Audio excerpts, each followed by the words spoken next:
దుమ్ము రేపి దమ్ము చూపించాం. మూడింట్లో 2 సీట్లను కైవసం చేసుకున్నాం. నార్త్ తెలంగాణ అంతా దున్నేశాం. అయినా నైరాస్యం తప్పడం లేదు.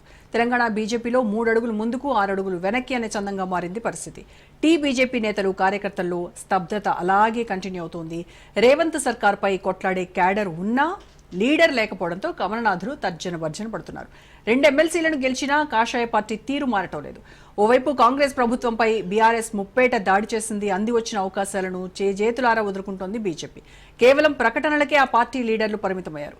కొత్త రాష్ట్ర అధ్యక్షుడి నియామకం ఎటూ తేలడం లేదు. దీంతో చురుకైన నేతలు సైలెంట్ అయిపోయారు. రాష్ట్రంలోని అగ్రనేతల తీరుపై బీజేపీ కార్యకర్తలు భగ్గుమంటూ ఉన్నారు. పూర్తి ఇన్ఫర్మేషన్ మా ప్రతినిధి రాజు లైవ్ లో అందిస్తారు. రాజు, బీజేపీ నేతల్లో ఒక నిరాశ నిస్పృహలు, కార్యకర్తల్లో కూడా అదే పరిస్థితి కొనసాగుతూ ఉంది. సో మేమే నెక్స్ట్ రాబోయేటువంటి ఎన్నికల్లో బీజేపీ తమ సత్తా చాటుతుంది, అధికారంలోకి వచ్చి తీరుతామని నేతలు చాలా కాన్ఫిడెంట్గా చెప్తూ ఉన్నప్పటికీ కూడాను ఆ పని విషయానికి వచ్చేసరికి వాళ్ళు ఎక్కడా కూడా హుషారుగా చేస్తున్నట్టు కానీ, ప్రజల కోసం పోరాడుతున్నట్టు కానీ, ప్రభుత్వ వైఫల్యాలను ఎండగడుతున్నట్టు కానీ ఎక్కడా కూడా కనిపించట్లేదు. అయితే బీజేపీ చీఫ్ ఎంపిక ఇంకా లేట్ అవుతూ ఉండడం కూడా దీనికి ఒక ప్రధాన కారణంగా, అంటే కలిసి పోరాటానికి అందరూ రెడీగా ఉన్నారు, కానీ ముందుండి నడిపించడానికి మెయిన్ లీడర్ లేకపోవడం కూడా దీనంతటికీ కారణం అనేటువంటి విమర్శలు వస్తూ ఉన్నాయి. సో ఏం జరుగుతుంది బీజేపీలో?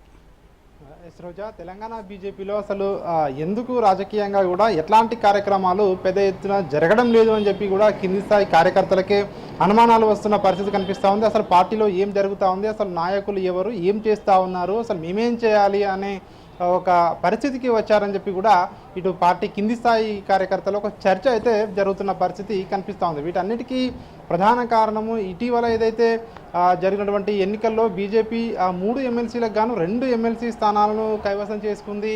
ఇక రాష్ట్రంలో ఆల్టర్నేటివ్ అధికార పార్టీకి మేమే అని చెప్పి కూడా గతం నుంచి కూడా ప్రకటనలు ఇస్తున్న పరిస్థితి కనిపిస్తూ ఉంది. అయినప్పటికీ కూడా ఒకసారి ఏదైతే ఎన్నికల్లో గెలిచారో 1-2 రోజులు మినహా మళ్ళీ పార్టీలో ఎక్కడ కూడా జోష్ అనేది కనిపించడం లేదు. ప్రస్తుతం నాయకులు ఏం చేస్తున్నారు, అసలు మేము ప్రభుత్వంపై అసలు ఏ సమస్యలపై పోరాటం చేయాలి, ప్రజాక్షేత్రంలోకి ఏ విధంగా వెళ్ళాలి అనే దానిపై మాకు ఒక దిశానిర్దేశం చేసేవారే లేరు. ఎట్లాంటి కార్యక్రమాలు కూడా పార్టీ పరంగా చేయడం లేదు అని చెప్పేసి కూడా కార్యకర్తలు అయితే ఒకంత అసహనానికి కూడా వాళ్ళు వస్తున్నారన్నట్టుగా కూడా మనకు సమాచారం అంతా ఉంది. దీనికి సంబంధించి పార్టీ నేతల మధ్యనే ఒక చర్చ జరుగుతున్నట్టుగా కూడా తెలుస్తూ ఉంది.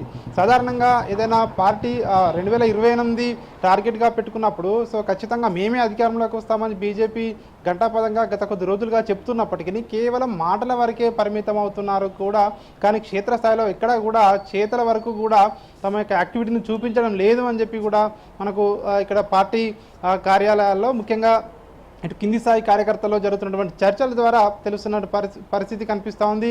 ఇటీవల జరిగినటువంటి ఏవైతే అసెంబ్లీ బడ్జెట్ సమావేశాల్లో కూడా బీజేపీ వాణిని సరిగా వినిపించలేదు అని చెప్పేసి కూడా ఒక వాదన వినిపిస్తూ ఉంది. ఎందుకంటే కీలకమైనటువంటి రాష్ట్ర ప్రభుత్వం ప్రతిష్టాత్మకంగా తీసుకొచ్చినటువంటి బీసీ ఏదైతే రిజర్వేషన్ బిల్లు కావచ్చు, ఎస్సీ వర్గీకరణ బిల్లు కావచ్చు, ఈ బిల్లుల అంశంలో బీజేపీ వాయిస్ను అసెంబ్లీ వేదికగా సరిగా వినిపించలేదు అని చెప్పేసి కూడా పార్టీ నేతల మధ్య భిన్నాభిప్రాయాలు ఉన్నాయి. ఒకవైపు ఇంకా కూడా ఇటు బీజేపీ రాష్ట్ర కొత్త అధ్యక్షుని నియామకం కూడా ఇంకా కూడా ఆలస్యం అవుతుండడం, సో ఇవన్నీ కారణాలతో పార్టీలో ప్రస్తుతం ఏం జరుగుతూ ఉంది అనే విషయానికి వచ్చినప్పటికీ చాలామంది కూడా అసలు అంటీ ముట్టనట్టుగా ఉంటున్నట్టుగా కూడా తెలుస్తూ ఉంది. వీటికి తోడు ఇప్పటికే పార్టీలో గ్రూపులు ఏవైతే ఉన్నాయో గ్రూపులు కానివ్వచ్చు, అదేవిధంగా కొత్త అధ్యక్షుని ఎంపికలో ఎవరికి వారు తమ గ్రూపులకు సంబంధించి మా గ్రూపుకు సంబంధించినటువంటి నాయకునికే అధ్యక్ష పీఠం దక్కుతుందని చెప్పి కూడా ఎవరికి వారు ధీమా వ్యక్తం చేయడం, ఇటు ఎమ్మెల్యేలో కూడా ఇటు 2-3 గ్రూపులు ఉన్నాయని చెప్పేసి వార్తలు రావడం, ఇవన్నీ కూడా ఇంటి పోరుతో బీజేపీ నేతలు అంతర్గతంగా సతమతం అవుతున్నట్టుగా కూడా మనకు పార్టీ వర్గాల ద్వారా తెలుస్తూ ఉంది.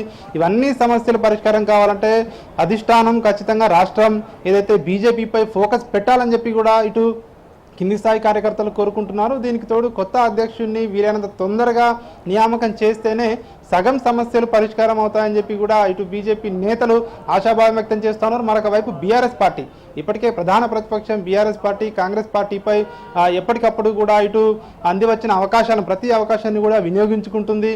ఎప్పటికప్పుడు ప్రభుత్వాన్ని విమర్శిస్తూ ఉంది. ప్రజాక్షేత్రంలోకి వెళ్ళి ప్రభుత్వానికి వ్యతిరేకంగా ఇటు పోరాటాలు కావచ్చు ప్రజాక్షేత్రంలోకి వెళ్తూ ఉంది. కానీ బీజేపీ విషయానికి వచ్చినట్టయితే అట్లాంటి రాష్ట్ర స్థాయి కార్యక్రమాలకు సంబంధించినటువంటి ఎట్లాంటి కాలు ఇవ్వకపోవడం కావచ్చు. సో ఇవన్నీ కూడా క్యాడర్లో ఒక నైరాశ్యం ఉంది అని చెప్పి కూడా ఇటు పార్టీ నేతలే మాట్లాడుకుంటున్న పరిస్థితి కనిపిస్తూ ఉంది. దీనికి తోడు బీజేపీ ఎమ్మెల్యే రాజాసింగ్ ఆయన తరచూ వివాదాస్పద వ్యాఖ్యలు చేస్తూ ఉన్నారు. ఇవన్నీ కూడా పార్టీకి నష్టం చేకూరుస్తాయని చెప్పేసి కూడా కొంతమంది చెప్తున్న పరిస్థితి కనిపిస్తూ ఉంది.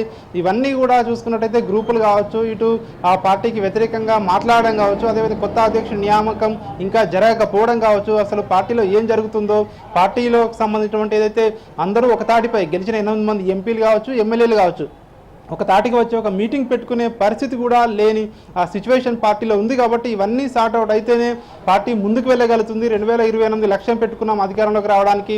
సో అధికారంలోకి రావాలంటే ఇవన్నీ కూడా ఫస్ట్ సమస్యలు సాల్వ్ చేసుకుని ప్రజాక్షేత్రంలోకి వెళ్తేనే తప్ప, లేకుంటే కేవలం ప్రకటనలు ఇస్తే మాత్రం ఖచ్చితంగా 2028లో కాదు కదా, తర్వాత వచ్చే ఎలక్షన్లో కూడా ప్రధాన ప్రతిపక్ష హోదా కూడా దక్కకపోవచ్చు అని చెప్పి పార్టీ నేతలే పెదవి విరుస్తున్న పరిస్థితి మనకు కనిపిస్తూ ఉంది. Right, thank you Raju.